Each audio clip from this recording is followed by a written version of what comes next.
সবাইকে স্টক অবজারভারের পক্ষ থেকে শুভেচ্ছা জানিয়ে শুরু করছি আজকের আলোচনা। আজ আমরা বন্ধুদের অনুরোধের কিছু স্টক নিয়ে আলোচনা করব। আর যে স্টকগুলো আজকের আলোচনায় কভার করব সেগুলো হলো Alif industries limited, express insurance, ডমিনেজ, GQ ball pen, Rupali bank, apex tannery এবং সিমটেক্স। এছাড়াও আরও কিছু স্টক নিয়ে আপনাদের কাছ থেকে আমরা রিকোয়েস্ট পেয়েছি। এর মধ্যে কিছু কিছু স্টক আমরা গত এক সপ্তাহে অলরেডি আপডেট দিয়েছি, আপনারা প্রিভিয়াস পোস্টগুলো ফলো করবেন। আর কিছু কিছু স্টক আমরা লক্ষ্য করছি ফ্লোর প্রাইসে অবস্থান করছে স্লিপি অবস্থায়। সো ফ্লোর ভেঙে যদি স্টকগুলো মোমেন্টাম ফর্ম করে আমরা কুইক আপডেট দেব। চলুন তাহলে বন্ধুরা জেনে নিই এই স্টকগুলোর বর্তমান অবস্থান এবং ফিউচারে কেমন প্রাইস অ্যাকশন হতে পারে। আলোচনাটি শুরুতেই সবাইকে রিকোয়েস্ট করব ডিসক্লেমার অংশটি আপনারা ভালো করে পড়ে নেবেন। পুঁজিবাজার ঝুঁকিপূর্ণ, আপনার কোনো পার্সোনাল বাই এবং সেলের কারণে আপনি যদি ক্ষতিগ্রস্ত হয়ে থাকেন সে দায় স্টক অবজারভার বহন করবে না। শুরুতেই ডে চার্টে দেখে নিচ্ছি আলিফ ইন্ডাস্ট্রিজ লিমিটেড, এই স্টকটির বর্তমান অবস্থান। লাস্ট ট্রেডিং সেশনে স্টকটি 75.2-তে এসে ক্লোজ হলো এবং এই পয়েন্টে রয়েছে একটি সাপোর্ট। রিসেন্টলি এই পয়েন্ট থেকে কিন্তু সাপোর্ট নিয়ে একটি ছোটোখাটো রিভার্সাল হলো, 83+ পর্যন্ত প্রাইস অ্যাকশন হলো এবং আবারও কিন্তু এই স্টকটি কারেকশনের মধ্য দিয়ে যাচ্ছে। কিছুদিন আগে এই স্টকটি সাপোর্ট নিয়েছিল 74 এই পয়েন্ট থেকে এবং এই পয়েন্টটি খুবই গুরুত্বপূর্ণ এই স্টকটির জন্য। এই সাপোর্ট পয়েন্টটি এখানে রয়েছে 200 এক্সপোনেনশিয়াল মুভিং অ্যাভারেজের সাপোর্ট লাইন 74.2-তে। আর এই স্টকটি গত কয়েকদিন ধরে বিলো অ্যাভারেজ ভলিউমে বেশিরভাগ সময় ট্রেড হচ্ছে। এখন নেক্সট ট্রেডিং সেশনে নেক্সট উইক আমাদেরকে ফলো রাখতে হবে, যেটা আমরা গুরুত্ব সহকারে বিবেচনা করব সেটি হচ্ছে 74.2 এই সাপোর্ট পয়েন্টটিকে রেসপেক্ট করছে কিনা। যদি এই সাপোর্ট পয়েন্টটিকে রেসপেক্ট করে স্টকটি একটি ট্রায়াঙ্গেল প্যাটার্ন বর্তমানে ফর্ম করছে এবং এই প্যাটার্নটি ফলো করবে। যদি এই সাপোর্টটিকে রেসপেক্ট করে 74.2 এই সাপোর্ট লাইনটিকে যদি রেসপেক্ট করে, সো এখান থেকে একটা রিভার্সাল হতে পারে এবং এখানে যে রেসিস্ট্যান্সটি ফেস করবে 79 থেকে 80। 79 থেকে 80-তে আমরা দুটো রেসিস্ট্যান্স লক্ষ্য করছি, 20 এক্সপোনেনশিয়াল মুভিং অ্যাভারেজের রেসিস্ট্যান্স লাইন এবং 50 এক্সপোনেনশিয়াল মুভিং অ্যাভারেজের রেসিস্ট্যান্স লাইন। এছাড়াও এখানে ট্রেন্ড লাইন রেসিস্ট্যান্স রয়েছে। এখানে যে ট্রায়াঙ্গেল প্যাটার্নটি ফর্ম করেছে তার যে রেসিস্ট্যান্স লাইন সেটি 80-তে অবস্থান করছে। সো স্টকটি যদি এই সাপোর্টটিকে রেসপেক্ট করে এখান থেকে আবার রিভার্সালের মাধ্যমে এই ট্রেন্ড লাইনটিকে ব্রেকআউট দেওয়ার একটা অ্যাটেম্প্ট নেবে। আলিফ ইন্ডাস্ট্রিজ লিমিটেড বর্তমান সময় ট্রেডিংয়ের জন্য একটি ভালো মানের স্টক এবং ভালো প্রাইস অ্যাকশন করে। আরেকটি বিষয় আমাদেরকে গুরুত্ব সহকারে চিন্তা করতে হবে, স্টকটি যদি কোনো কারণে 74-এর সাপোর্ট লাইনটিকে যদি রেসপেক্ট না করে পরবর্তী সাপোর্ট হবে 71 এবং 200 এক্সপোনেনশিয়াল মুভিং অ্যাভারেজের নিচে নেমে গেলে যারা স্টকটি নিয়ে ট্রেড করতে চাইছেন কিংবা ট্রেড করছেন এই ট্রেডটি আনসার্টেন হয়ে যাবে যদি 74-এর সাপোর্টটিকে রেসপেক্ট না করে। অর্থাৎ স্টকটি যদি 200 এক্সপোনেনশিয়াল মুভিং অ্যাভারেজের নিচে চলে যায় তাহলে ট্রেড আনসার্টেন হয়ে যাবে এবং সেক্ষেত্রে স্টকটি স্লো হয়ে যেতে পারে। আর এই স্টকটি এখন বর্তমানে 80+ যদি একটা স্ট্রং পজিশন ক্রিয়েট করতে পারে তাহলে ব্রেকআউট ট্রেডের একটা অপরচুনিটি আসতে পারে এবং সেক্ষেত্রে ভালো একটা প্রাইস অ্যাকশন আমরা আশা করছি। স্টকটি আবার 96 পর্যন্ত প্রাইস অ্যাকশন হতে পারে এবং যাত্রাপথে কয়েকটা রেসিস্ট্যান্স ফেস করবে। 86-এ একটি রেসিস্ট্যান্স ফেস করবে এবং স্ট্রং রেসিস্ট্যান্স ফেস করবে 90 থেকে 92। এখন ডে চার্টে দেখে নিচ্ছি এক্সপ্রেস ইন্স্যুরেন্স লিমিটেড, এই স্টকটির অবস্থান। এই স্টকটি রিসেন্টলি একটি গুরুত্বপূর্ণ রেসিস্ট্যান্স ব্রেকআউট দিয়েছে। 37-এ এই রেসিস্ট্যান্সটি ছিল 37.4, এই রেসিস্ট্যান্সটিকে ব্রেকআউট দিয়ে লাস্ট ট্রেডিং সেশনে এটি 37.7-এ এসে ক্লোজ হলো। আর স্টকটির ক্ষেত্রে আমরা লক্ষ্য করছি স্টকটি একটা সুপার বুলিশ মোমেন্টাম ফর্ম করেছে এবং একটা হিউজ ভলিউম নিয়ে কিন্তু এগিয়ে যাচ্ছে। সো এই যে ব্রেকআউটটি এক্স্যাক্ট পয়েন্ট ছিল বডি পর্যন্ত যে রেসিস্ট্যান্সটি আমরা লক্ষ্য করছি সেটি হচ্ছে 36.5 ক্যান্ডেলের বডি, আর ক্যান্ডেলের যে পিন বার রেসিস্ট্যান্সটি আমরা লক্ষ্য করছি 74.4। সো এই যে ব্রেকআউটটি দিল এটি কিন্তু একটা হিউজ ভলিউম নিয়ে আল্ট্রা হাই ভলিউমে কিন্তু এই ড্রাইভটি দিয়েছে। সো এই স্টকটির ক্ষেত্রে ফার্দার আরও প্রাইস অ্যাকশন আমরা আশা করছি। এখন আমরা একটি ট্রেন্ড লাইন ড্র করেছি। স্টকটি বারবার যে জোনগুলো থেকে রিজেক্ট হচ্ছিল এখানে একবার অ্যাটেম্প্ট নিয়েছিল এই ট্রেন্ড লাইনটিকে ব্রেকআউট দেওয়ার, কিন্তু ব্যর্থ হয়। পরবর্তীতে কিন্তু বড় রকমের একটা কারেকশন হয় এবং 200 এক্সপোনেনশিয়াল মুভিং অ্যাভারেজে এসে সাপোর্ট নেয়। দিস টাইম এই স্টকটি আমরা লক্ষ্য করছি এই ট্রেন্ড লাইন রেসিস্ট্যান্সটিকে ব্রেকআউট করেছে 36.9-এ এবং বর্তমানে একটা রিটেস্ট দেওয়ার সম্ভাবনা রয়েছে। সো স্টকটি এখন 37-এ ভালো রকম একটা সাপোর্ট পাবে, ট্রেন্ড লাইন সাপোর্ট। এই সাপোর্ট থেকে যদি নিচে নেমে যায় স্টকটি আবার স্লো হয়ে যেতে পারে। আর এই স্টকটি যদি 37 এই জোনটিকে রিটেস্ট করে যদি আবার ইউ টার্ন নেয়, আরও স্টকটি ভালো একটা প্রাইস অ্যাকশন হবে এবং সেক্ষেত্রে স্টকটি তার রিসেন্ট যে প্রিভিয়াস হাই, সে প্রিভিয়াস হাইয়ের দিকে এগিয়ে যাবে। সো স্টকটি যদি এখন রিটেস্টটি সাকসেসফুল দিয়ে যদি এটি ঘুরে দাঁড়াতে পারে, কিংবা এখান থেকে যদি অ্যাগ্রেসিভ মোমেন্টাম নিয়ে এগিয়ে যায়, তাহলে আমাদের টার্গেট হতে পারে 43 এবং আমরা স্টপ লস নতুন করে যদি আমরা এই স্টকটি ট্রেড নিয়ে থাকি, তাহলে আমরা স্টপ লসের কথা চিন্তা ভাবনা করব 37-এর নিচে নেমে গেলে। বর্তমানে যে ভলিউম, এই ভলিউমের ধারাবাহিকতায় যদি এই স্টকটি আগাতে থাকে, স্টকটি 43-তে এসে কিন্তু একটা বড় রকমের চ্যালেঞ্জ ফেস করবে, কারণ এই জোনটিতে কিন্তু হিউজ মানি ফ্লো আমরা লক্ষ্য করছি। একসময় এখান থেকে রিজেক্ট হয়েছিল 45 এই জোন থেকে, এবং এখানে কিন্তু হিউজ মানি ফ্লো আমরা লক্ষ্য করছি এই জোনটিতে। সো এখানে একটা বড় রকমের সেল প্রেশার আসবে। এই জোনটিতে কিন্তু বড় ভলিউমে লেনদেন হয়েছিল, এবং এখানেও আমরা লক্ষ্য করছি 2021-এ বড় ভলিউমে লেনদেন হয়েছিল এই স্টকটি 43 থেকে 45 এই জোনটিতে। এবং এই জোনটিতে আমরা আশা করছি একটা বড় রকমের সেল প্রেশার আসবে, এবং বর্তমানে যে মোমেন্টাম ফর্ম করে এগিয়ে যাচ্ছে, যে ভলিউম নিয়ে এগিয়ে যাচ্ছে, এই স্টকটি স্টিল এই জোন থেকে রিজেক্ট হওয়ার সম্ভাবনা অনেকটা বেশি। এখন আমরা আরও কয়েকটি সাপোর্ট পয়েন্ট আপনাদেরকে মেনশন করে দিচ্ছি। অনেকে হয়তো স্টকটি লং টার্ম হোল্ড করছেন। স্টকটির ক্ষেত্রে পরবর্তী স্ট্রং সাপোর্ট হবে 34.8, এই জোনটি হবে স্ট্রং একটি সাপোর্ট পয়েন্ট, এবং তার নিচে 34-এও কিন্তু আমরা লক্ষ্য করছি সাপোর্ট রয়েছে। এখন ডে চার্টে দেখে নিচ্ছি dominance steel building system limited. এই স্টকটি নিয়ে বেশ কয়েকজন রিকোয়েস্ট পাঠিয়েছেন। স্টকটি রিসেন্টলি একটি অ্যাটেম্পট নিয়েছিল প্রাইস পয়েন্ট, একটি সাইডওয়ে প্রাইস অ্যাকশন হচ্ছিল কয়েকদিন ধরে, এবং এই সাইডওয়ে প্রাইস সাইডওয়ে রেজিস্ট্যান্স লাইনটিকে ব্রেকআউট করার একটা অ্যাটেম্পট নিয়েছিল, ব্রেকআউট দিয়েছিল কিন্তু সাস্টেইন করেনি।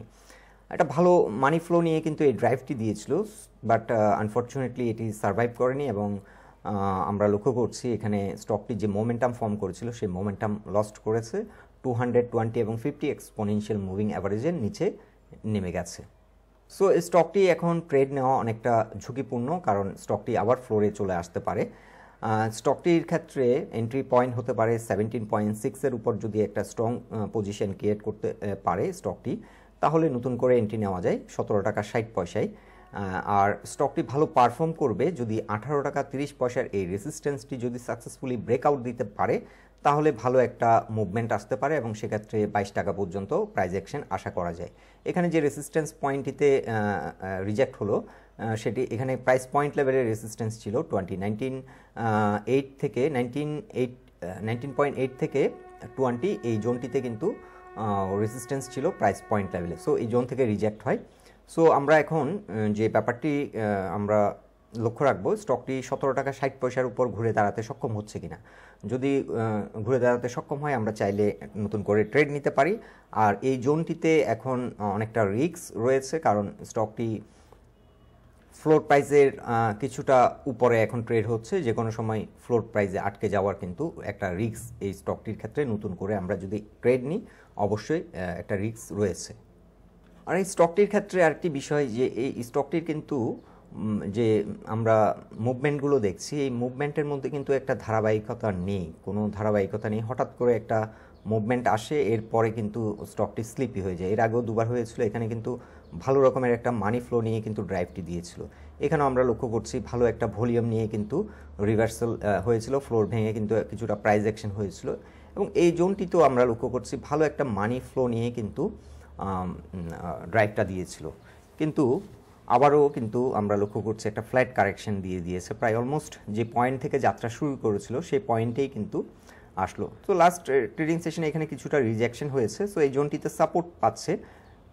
তো স্টকটির ক্ষেত্রে আমরা যদি ট্রেড নিই, অ্যাকচুয়ালি স্টকটি 18 টাকা 50 পয়সার উপর শক্ত অবস্থান করলে ট্রেড নিলে হয়তো আমরা কুইক গেইন নিতে সক্ষম হব। আদারওয়াইজ এই জোনটিতে আমরা যদি 17 টাকা 60 পয়সায়ও যদি আমরা ট্রেড নিই, এক্ষেত্রে কিছুদিন এই স্টকটি সাইডওয়ে প্রাইস অ্যাকশন হতে পারে। সো ইন শর্ট, আমরা কুইক মোমেন্টাম ফর্ম করতে পারে এই স্টকটির ক্ষেত্রে। আমরা হয়তো দেখব যেটি 18 টাকা 50 পয়সার উপর যদি শক্তিশালী অবস্থান করে, এবং সেক্ষেত্রে 22 টাকা হতে পারে আমাদের ফার্স্ট টার্গেট। এখন ডে চার্টে দেখে নিচ্ছি GQ ball pen industries limited এই স্টকটির অবস্থান। রিসেন্টলি স্টকটি ভালো রকমের একটা প্রাইস অ্যাকশন আমরা লক্ষ্য করছি, আপ টু 190 পর্যন্ত প্রাইস অ্যাকশন হয়েছে এবং এখন বর্তমানে কারেকশনের মধ্য দিয়ে যাচ্ছে। সো ভালো রকমের একটা কারেকশন হয়ে গেছে। স্টকটি 20 এক্সপোনেনশিয়াল মুভিং অ্যাভারেজে কিন্তু সাপোর্ট নেওয়ার চেষ্টা করেছিল, কিন্তু এই সাপোর্টটি ফাইনালি ব্রেক হয়ে কিন্তু এখন ট্রাই করছে 50 এক্সপোনেনশিয়াল মুভিং অ্যাভারেজে এসে সাপোর্ট নেওয়ার।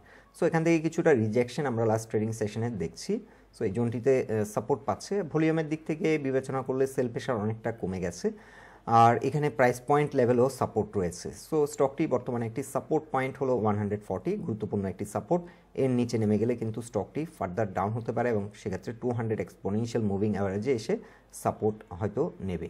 সো স্টকটি যদি 50 এক্সপোনেনশিয়াল মুভিং অ্যাভারেজের নিচে নেমে যায় তাহলে স্টকটি ফার্দার আরও ডাউন হতে পারে এবং সেক্ষেত্রে ম্যাক্সিমাম হয়তো স্টকটি 22 থেকে 23 এই জোনটিতে 200 এক্সপোনেনশিয়াল মুভিং অ্যাভারেজে এসে আবার সাপোর্ট নেবে। সো আমরা এখন লক্ষ্য রাখবো, যদি আমরা এই স্টকটি দেখি যে 50 এক্সপোনেনশিয়াল মুভিং অ্যাভারেজের সাপোর্ট লাইনটি যদি রেসপেক্ট না করে, যারা ট্রেড নিয়েছেন এই জোনটিতে স্টপ লস দিয়ে দেওয়াটা বেটার, কারণ ট্রেডটা অনেকটা আনসার্টেন হয়ে যাবে, স্লো হয়ে যাবে এবং সেক্ষেত্রে ট্রেডটি আমরা দেখব যে ফার্দার কতটা ডাউন হয় এবং সেখান থেকে যে পয়েন্ট থেকে সাপোর্ট নিচ্ছে পরবর্তী সেই পয়েন্ট থেকে আমরা আবার নতুন করে এন্ট্রি নেব। এখানে আরও একটি সাপোর্ট রয়েছে, সাপোর্ট নাম্বার 1 আমরা লক্ষ্য করছি 129। এখানেও একটি ভালো রকমের সাপোর্ট স্টকটি পাবে। আর স্টকটি যদি এখান থেকে ইউ টার্ন নেয় তাহলে রেসিস্ট্যান্স ফেস করবে সে 150-তে এবং এর পরের রেসিস্ট্যান্সটি ফেস করবে 152। এখানে কিন্তু ভালো রকমের একটা সেল প্রেশার আসবে, কারণ এখানে প্রাইস পয়েন্ট লেভেলেও রেসিস্ট্যান্স রয়েছে। এখানে R2 রেসিস্ট্যান্স আমরা লক্ষ্য করছি, পিভেট রেজিস্ট্যান্স ডে চার্টে পিভেট পয়েন্টে অবস্থান করছে 153-তে। পিভেট জোনটিতে এসে ভালো রকমের একটা সেল প্রেশার ফেস করবে। এখন আমরা দেখে নিচ্ছি ডে চার্টে রূপালী ব্যাংক লিমিটেড এই স্টকটির অবস্থান। স্টকটি লাস্ট ট্রেডিং সেশনে একটি গুরুত্বপূর্ণ রেজিস্ট্যান্স পয়েন্ট ব্রেকআউট করেছে। 27.4 ছিল রেজিস্ট্যান্স লাইনটি। এই রেজিস্ট্যান্সটিকে ব্রেকআউট করে ডে এন্ডে এটি আমরা লক্ষ্য করছি 27.7-এ এসে ক্লোজ হয়। সো স্টকটির জন্য এখন সাপোর্ট হচ্ছে, ফার্স্ট সাপোর্ট হচ্ছে 27.4 এবং এর পরের সাপোর্টটি হচ্ছে 27.2। এখানে 200 এক্সপোনেনশিয়াল মুভিং অ্যাভারেজের যে রেজিস্ট্যান্স লাইন এটিকে ব্রেকআউট করেছে। সো স্টকটি একটা ভালো মোমেন্টাম ফর্ম করেছে। আমরা লাস্ট ট্রেডিং সেশনে লক্ষ্য করছি অ্যাভারেজ থেকে অনেকটা বেশি ভলিউম নিয়ে কিন্তু এই ড্রাইভটি দিয়েছে। সো আমরা এখন লক্ষ্য রাখবো স্টকটি যদি আবার এখানে রিটেস্ট করে 27.2 পর্যন্ত আবার রিটেস্ট করতে পারে। যদি রিটেস্ট করে এবং নতুন করে একটা রিভার্সাল নেয়, আমরা চাইলে কিছুটা আমরা একটা নতুন ট্রেড নিতে পারি।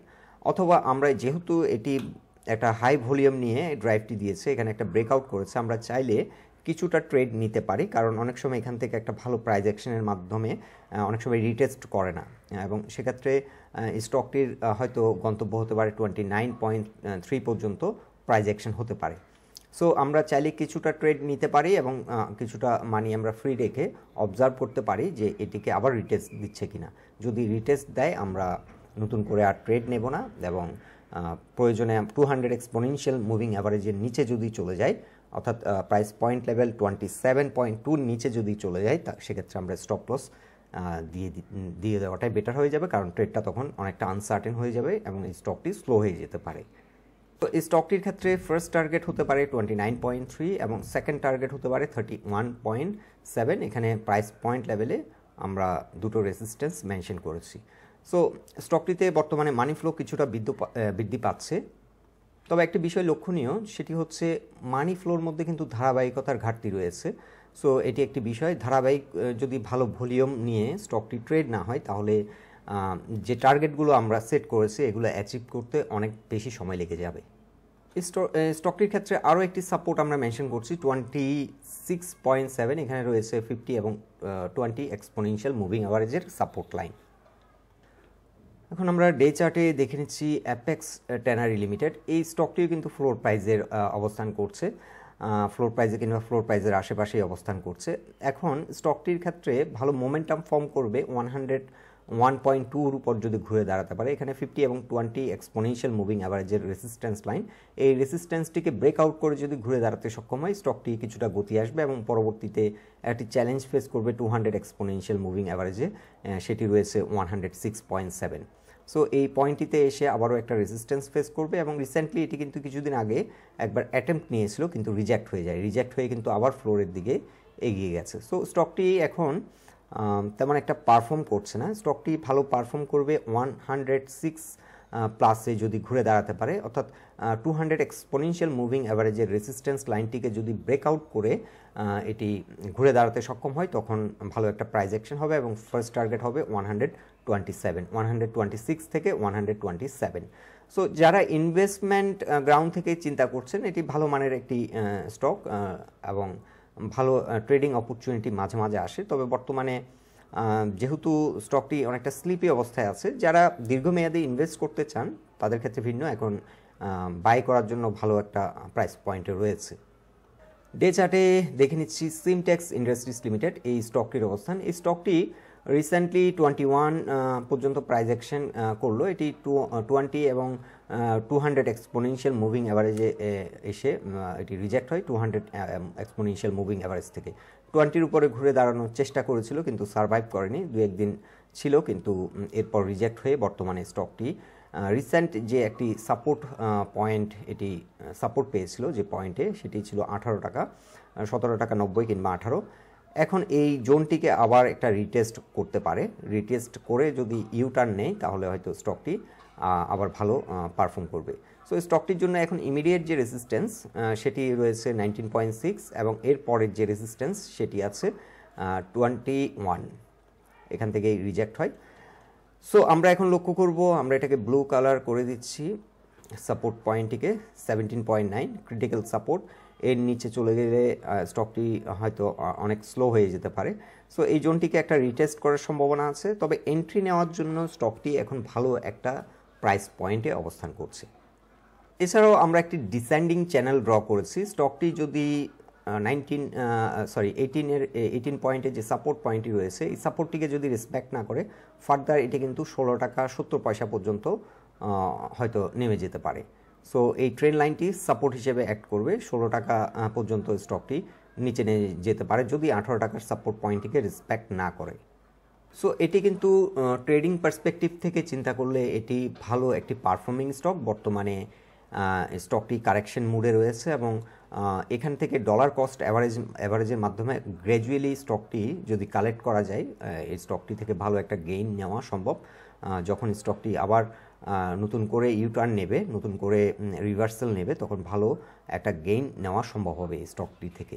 সো স্টকটি যদি আমরা এখন ডলার কস্ট অ্যাভারেজের মাধ্যমে গ্র্যাজুয়ালি যদি এটিকে কালেক্ট করতে থাকি, স্টকটিকে আমরা ফার্স্ট টার্গেট যেটা আমরা সেট করব সেটি হচ্ছে এই জোনটিতে এসে ভালো রকমের একটা সেল প্রেশার ফেস করবে 23। সো আমাদের ফার্স্ট টার্গেট হবে 23।